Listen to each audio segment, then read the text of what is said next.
안녕하세요, 여러분. 아침에 일어나서 발바닥이 바닥에 닿는 그 순간, 발 뒤꿈치에서 찌릿한 통증이 느껴지신 적 있으신가요?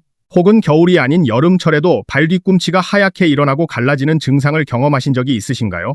많은 분들이 이런 증상을 단순히 미관상 보기에 안 좋고 살짝 불편한 정도로만 생각하십니다. 좀 거칠어졌네, 보습제 발라야겠네 하고 넘어가시죠. 하지만 이것은 우리 몸이 보내는 매우 구체적인 메시지입니다. 오늘은 30년차 피부과 의사로서 이런 환자들을 치료하고 연구한 내용들을 알려드릴 테니 주의 깊게 들어보시고 따라해보세요. 실제로 제가 만난 많은 환자분들은 이렇게 말씀하셨습니다. 선생님, 저는 발 뒤꿈치가 워낙 안 좋아서 1년 내내 크림을 발라요. 그런데 좋아지질 않아요. 이 말씀 속에 바로 문제의 핵심이 있습니다. 계속 보습제를 발라도 개선되지 않는다면 그것은 피부 표면의 건조 문제가 아니라는 뜻입니다. 발 뒤꿈치는 우리 몸에서 특별한 위치에 있습니다. 걸을 때마다 체중의 전체를 지탱하고 서 있을 때는 가장 큰 압력을 받는 부위입니다. 동시에 심장으로부터 가장 멀리 떨어져 있어서 혈액이 도달하기 가장 어려운 곳이기도 합니다. 건강한 피부는 끊임없이 재생됩니다. 낡은 세포는 떨어져 나가고 새로운 세포가 만들어집니다. 이 과정에는 반드시 충분한 영양과 산소가 필요합니다. 그리고 이것들을 운반하는 것이 바로 혈액입니다. 혈액 공급이 원활하지 않으면 피부 재생 속도가 느려집니다. 오래된 각질은 계속 쌓이고 새로운 피부는 제대로 만들어지지 않습니다. 더 중요한 것은 발 뒤꿈치에 이런 변화가 단독으로 나타나지 않는다는 점입니다. 발 뒤꿈치에 혈액순환 문제가 있다면 다리 전체, 그리고 몸 전체의 혈액순환에도 문제가 있을 가능성이 높습니다. 다만 발 뒤꿈치가 가장 먼저, 가장 눈에 띄게 신호를 보낼 뿐입니다. 특히 50대 이후에는 혈관의 탄력성이 자연스럽게 감소합니다. 혈관벽이 두꺼워지고 혈액의 흐름이 느려집니다. 이런 변화는 온몸에서 일어나지만 가장 먼저 증상으로 나타나는 곳이 바로 우리의 발입니다. 발이 차가워지고 저리고 피부가 건조해지고 상처가 잘 낫지 않는 증상들이 나타납니다. 그래서 발 뒤꿈치 갈라짐을 단순히 보기 싫은 것, 불편한 것 정도로만 생각하면 안 됩니다. 이것은 우리 몸의 혈관 건강 상태를 보여주는 하나의 창문입니다. 이 창문을 통해 우리는 지금 내 몸속에서 무슨 일이 일어나고 있는지 들여다볼 수 있습니다. 이제 많은 분들이 오해하고 계신 내용들에 대해 하나씩 짚어보겠습니다. 이런 오해들 때문에 정작 중요한 원인을 놓치고 효과 없는 방법만 계속 시도하게 되는 경우가 많습니다. 겨울이라 건조해서 그래. 많이들 생각하는 가장 흔한 오해입니다. 많은 분들이 겨울철에만 발 뒤꿈치가 갈라진다고 생각하십니다. 물론 겨울철 낮은 습도가 피부 건조를 악화시키는 것은 맞습니다.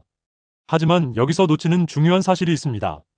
정말로 단순히 계절적 건조 때문이라면 봄과 여름이 되면 자연스럽게 좋아져야 합니다.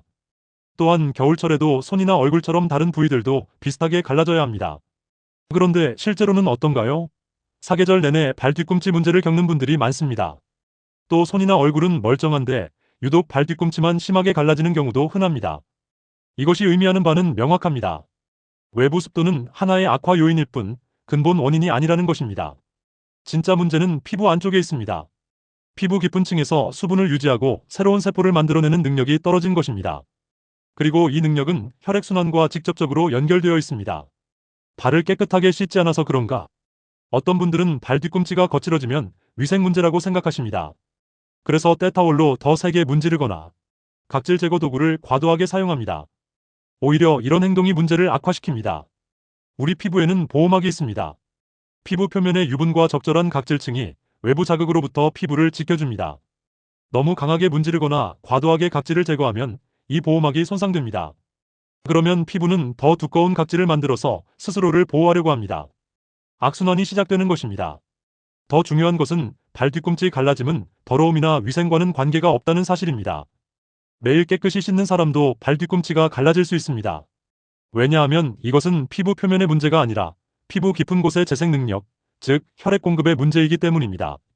실제로 너무 뜨거운 물로 자주 발을 씻거나 강한 자극을 주는 것은 오히려 피부의 자연 유분을 제거하여 문제를 악화시킬 수 있습니다. 적당한 온도의 물로 부드럽게 씻고 바로 보습하는 것이 훨씬 효과적입니다. 나이가 들어감에 따라 나타나는 자연스러운 현상이야. 이것이 가장 위험한 오해입니다. 많은 분들이 나이가 들면 당연히 피부가 나빠진다고 생각하며 체념합니다. 물론 나이가 들면서 피부의 재생 속도가 느려지는 것은 자연스러운 현상입니다. 하지만 어쩔 수 없다고 포기하는 순간 정말 중요한 건강 신호를 놓치게 됩니다.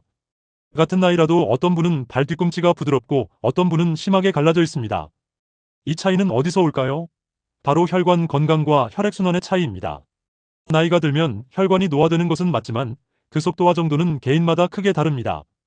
건강한 생활 습관을 유지하고 적절한 운동을 하고 혈관 건강에 신경 쓰는 분들은 70대, 80대에도 건강한 발을 유지하십니다. 나이 탓이라고 넘기는 순간 우리는 당뇨병의 초기 신호, 고혈압으로 인한 혈관 손상, 말초동맥 질환의 시작 같은 중요한 건강 문제들을 놓칠 수 있습니다.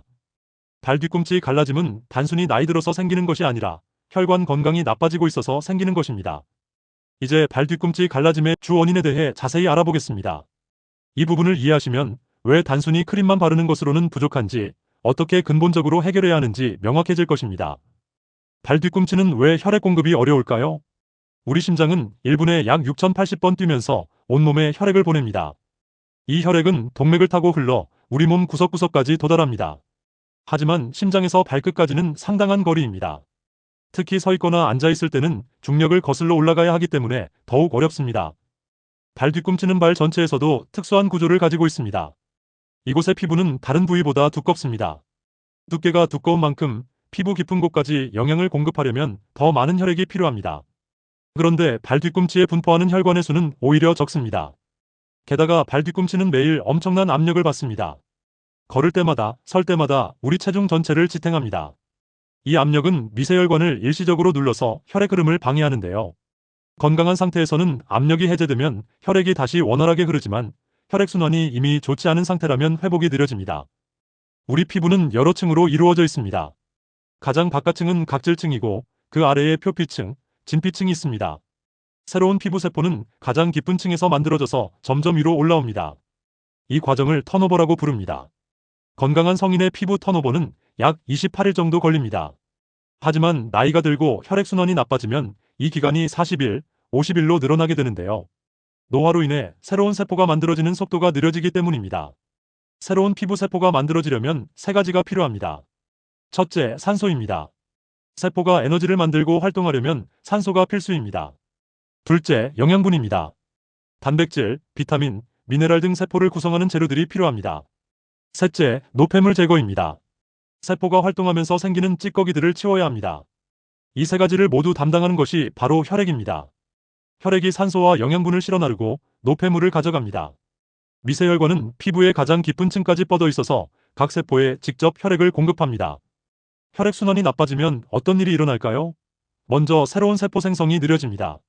그러면 오래된 각질이 제때 떨어져 나가지 못하고 계속 쌓입니다. 발 뒤꿈치 피부가 점점 두꺼워집니다. 동시에 피부의 수분 유지 능력도 떨어집니다. 건강한 피부는 자체적으로 수분을 만들고 보관하는 기능이 있습니다. 피부 깊은 층에서 만들어진 천연 보습인자들이 수분을 붙잡아둡니다. 하지만 혈액 공급이 부족하면 이런 물질들도 제대로 만들어지지 않습니다. 두껍고 건조한 피부는 탄력을 잃을 수밖에 없고 유연성이 없어지면서 작은 자극에도 쉽게 갈라집니다. 갈라진 틈은 염증을 유발할 수 있으며 염증은 다시 혈액순환을 방해합니다. 악순환이 계속되는 것입니다. 50대 이후가 되면 우리 몸에는 여러 변화가 일어납니다. 혈관벽이 서서히 두꺼워지고 탄력을 잃습니다. 혈관 내벽에 지방이나 칼슘이 쌓이면서 혈관이 좁아질 수 있습니다. 이것을 동맥경화라고 합니다.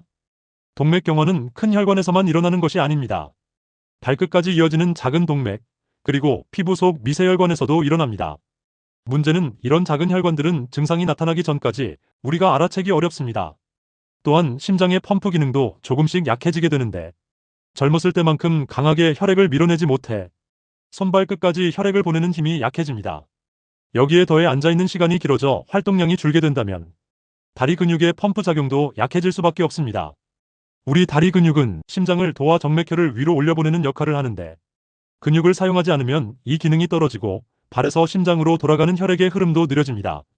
이렇듯 발 뒤꿈치를 주의 깊게 봐야 하는 이유는 많은 여러 만성질환과 연관되어 있기 때문인데요. 동맥경화뿐만 아니라 당뇨병과도 연관이 있습니다.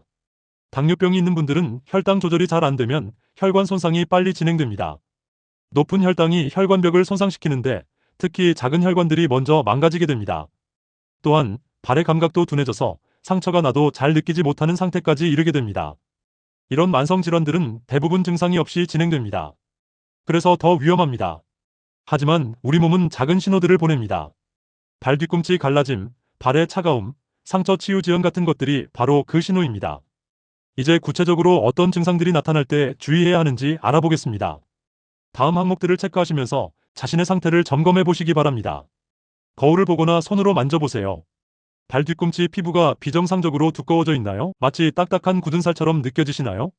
정상적인 발 뒤꿈치는 어느 정도 두께가 있지만 유연성을 유지합니다. 하지만 혈액순환이 나쁜 경우 피부가 계속 두꺼워지면서 마치 코끼리 피부처럼 거칠어집니다. 이것은 피부가 스스로를 보호하려고 만드는 방어 기제이지만 동시에 혈액순환이 더욱 어렵다는 신호입니다. 두께가 두꺼워질수록 피부 깊은 곳까지 산소와 영양이 도달하기 어렵습니다. 악순환이 심해지는 것입니다. 이제 발 뒤꿈치 색을 자세히 관찰해 보세요. 하얗게 변색되어 있나요? 혹은 반대로 붉거나 갈색을 띠나요? 하얗게 변하는 것은 각질이 과도하게 쌓였다는 신호입니다. 죽은 세포들이 제때 떨어지지 않고 계속 축적된 상태입니다. 붉은색이나 갈색으로 변하는 것은 염증이나 혈액순환 문제를 나타낼 수 있습니다. 혈액이 정체되거나 미세한 출혈이 반복되면 피부색이 변합니다. 특히 발 뒤꿈치뿐 아니라 발목 주변까지 색이 변했다면 정맥순환에도 문제가 있을 가능성이 높습니다. 양쪽 발을 만져보세요. 유난히 차갑게 느껴지시나요? 혹은 반대로 한쪽만 따뜻하거나 열감이 있나요? 혈액순환이 잘 되는 발은 따뜻합니다. 혈액이 체온을 운반하기 때문입니다. 만약 발이 차갑다면 혈액이 충분히 도달하지 않는다는 직접적인 신호입니다. 그리고 한쪽 발만 차가운 경우에도 문제가 될 수 있는데요. 이것은 특정 부위의 혈관에 문제가 있을 가능성을 의미합니다. 양쪽 발의 온도 차이가 느껴진다면 반드시 병원에 내원하여 의료진과의 상담이 필요합니다.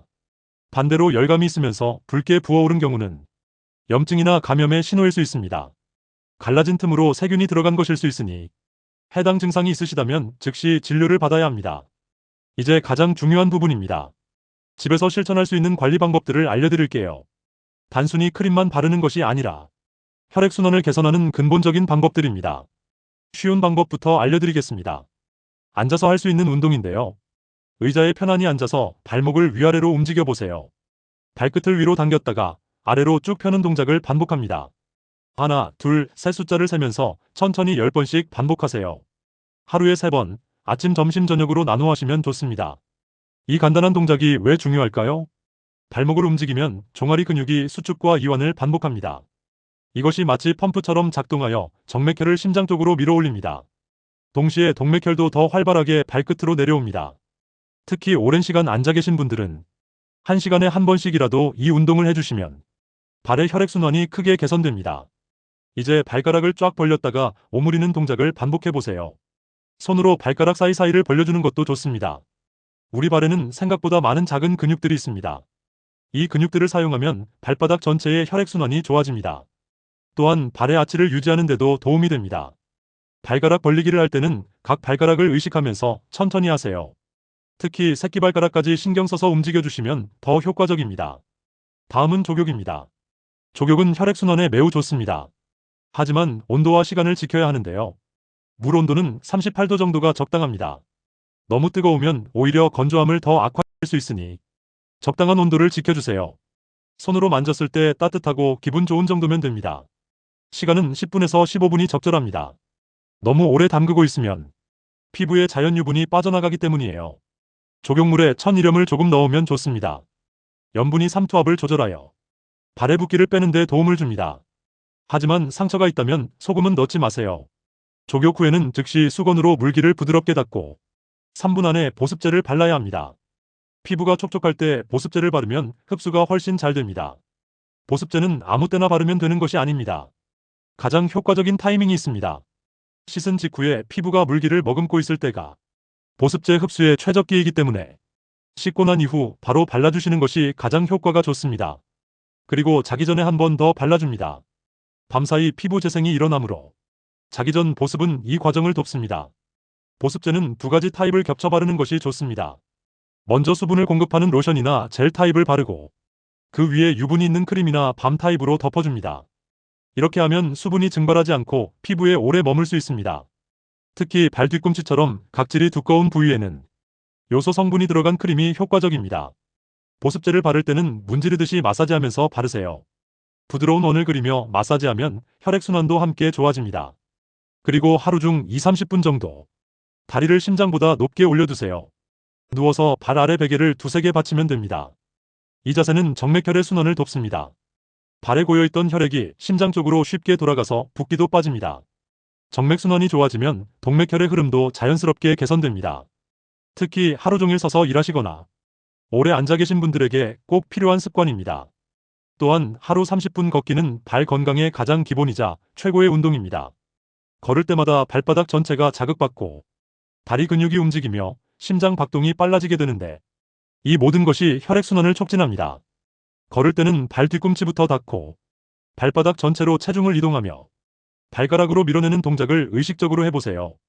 이렇게 걸으면 발의 모든 부분이 고르게 사용되고 혈액순환이 더욱 좋아집니다. 마지막으로 이제 여러분이 모르고 하고 계실 수 있는 발 건강을 해치는 습관들에 대해 말씀드리겠습니다. 각질이 쌓였다고 해서 무작정 제거하는 것은 오히려 해롭습니다. 너무 강하게 문지르거나 너무 자주 각질을 제거하면 피부 보호막이 손상됩니다. 그러면 피부는 더 빨리, 더 두껍게 각질을 만들어서 스스로를 보호하려 하기 때문에 각질 제거는 일주일에 한 번 정도, 부드러운 도구로 살살 문지르는 정도면 충분합니다. 피부 재생에는 단백질, 비타민, 미네랄이 필요한데요. 특히 비타민 A, C, E와 아연, 오메가3 지방산은 피부 건강에 중요합니다. 균형 잡힌 식사, 특히 신선한 채소와 과일, 양질의 단백질 섭취를 신경 써주세요. 우리 몸은 끊임없이 신호를 보냅니다. 작은 신호를 무시하면 나중에 큰 문제가 될 수 있습니다. 하지만 작은 신호를 알아채고 적절히 대응하면 건강한 삶을 오래 유지할 수 있습니다. 발 뒤꿈치가 보내는 신호에 귀 기울이세요. 그것이 여러분의 전체 건강을 지키는 첫걸음입니다. 몇 주 이상 증상이 개선되지 않거나 통증, 출혈, 염증이 동반된다면 반드시 병원을 방문하세요. 특히 당뇨병이 있는 분들은 작은 발 문제도 가볍게 여기지 마시고 전문의와 상담하시기 바랍니다. 건강은 하루아침에 만들어지지 않습니다. 오늘 알려드린 내용을 하나씩 꾸준히 실천해보세요. 작은 변화들이 모여서 큰 건강을 만듭니다. 여러분의 발이 건강해지면 더 활기차게 걸을 수 있고, 더 멀리 여행할 수 있고, 더 오래 사랑하는 사람들과 함께할 수 있습니다. 오늘 영상이 여러분의 건강한 노후를 지키는데 조금이라도 도움이 되었기를 바랍니다. 다음 영상에서도 여러분의 건강을 위한 유익한 정보로 찾아뵙겠습니다. 구독과 좋아요는 더 많은 분들에게 정보를 전하는 큰 힘이 됩니다. 여러분의 건강을 응원합니다. 감사합니다.